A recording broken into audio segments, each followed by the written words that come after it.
Who is this actually good for, who should skip it, and is it worth the price for normal everyday buyers?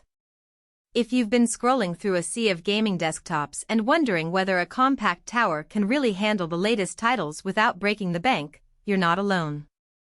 Link is in the description if you want to check the product details on Amazon. I spent a few evenings setting this machine up, running a mix of indie games, a couple of AAA releases, and even dabbling in some light video editing, just to see where the HP OMEN 16L lands in real-world use. First off, let's talk about the size. The 16L in the name isn't a random marketing tag.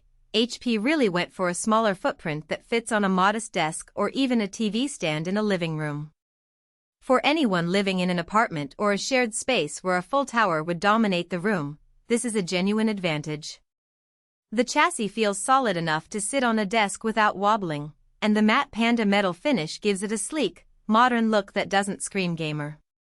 The downside is that the compact design also limits internal expandability. You won't be able to slide in a second GPU or add massive cooling solutions without some creative recabling. Now, performance. The Intel Core Ultra 5225F is a newer generation chip that leans heavily on efficiency rather than raw clock speed. Pair that with 8 GB of DDR5 RAM and an RTX 3050, and you have a system that can comfortably hit 60 frames per second at 1080p in most modern games when you dial settings to medium-high.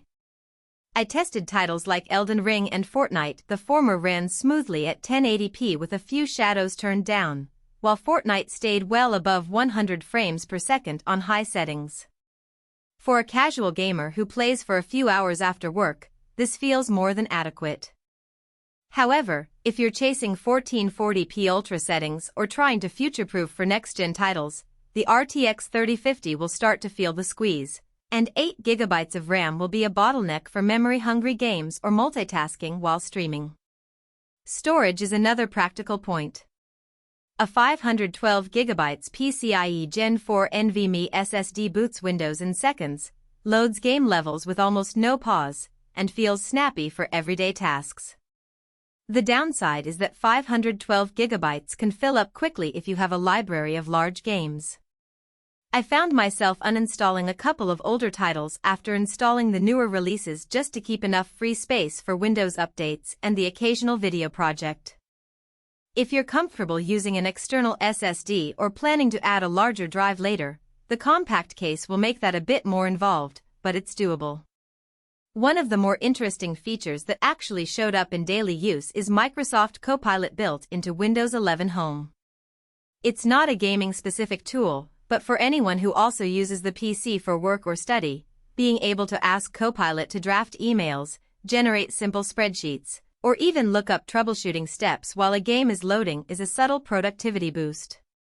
The integration feels seamless, and I didn't notice any lag or resource drain while gaming, which suggests the system is managing background AI tasks efficiently. Audio-wise, the inclusion of DTS X Ultra technology means the built-in sound profile attempts to deliver a more immersive, 3D feel without needing a separate sound card. In a quick test with a pair of decent headphones, I could tell the difference when walking through a crowded virtual marketplace, footsteps and ambient chatter placed more accurately around me. It's not a replacement for a dedicated surround sound setup, but for a desktop that doesn't have a high-end speaker system, it's a pleasant surprise. The OMEN Light Studio software gives you control over the RGB lighting on the front panel and any compatible peripherals you plug in. If you enjoy syncing colors with your room's LED strips or want the tower to pulse to the beat of your music, this adds a bit of personality. For someone who doesn't care about lighting, it's a feature you'll simply ignore, and it doesn't affect performance one way or another. So, who should buy the HP OMEN 16L? If you are a gamer who wants a capable 1080p machine, lives in a space where a full tower would be impractical, and appreciates a clean aesthetic with a touch of AI-assisted productivity, this is a solid match. It also works well for creators who do light video editing or graphic design and need a system that boots fast, runs Photoshop or Premiere on modest projects, and still plays games in the evenings. The price point, sitting in the mid-range bracket, feels justified when you weigh the compact chassis, decent GPU, and the added Windows 11 Copilot experience together. Who should skip it? First, the hardcore esports competitor who insists on ultra-high refresh rates and wants a GPU that can dominate at 1440p or higher. The RTX 3050 will leave you chasing frame rate caps.